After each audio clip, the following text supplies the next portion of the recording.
Cümə gecəsi olacaq bu gecə. Bizim neçə ildə adətimiz var ki, cümə günü söhbətimizdə İmam Hüseyin əleyhissalamı yad eləyək. Bu gecə İmam Hüseynin ziyarətinin çox böyük savabı var Ramazan ayında. Elə hər vaxt, cümə gecəsi. Dedilər İmam Sadiq əleyhissalama ki, uzaq yoldu gedə bilmirik. Kərbəlaya hər dəfə gedə bilmirik. Dedi ki, harda olursa olsun, 3 dəfə deyin, sallallahu aleykə ya Əbu Abdullah, 3 dəfə. Onu görmək savabıdır.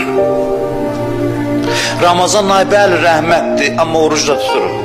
Həcc bəli rəhmətdir, həccə gedəndə adam bağışlanır, amma təvaf səyid edirsən.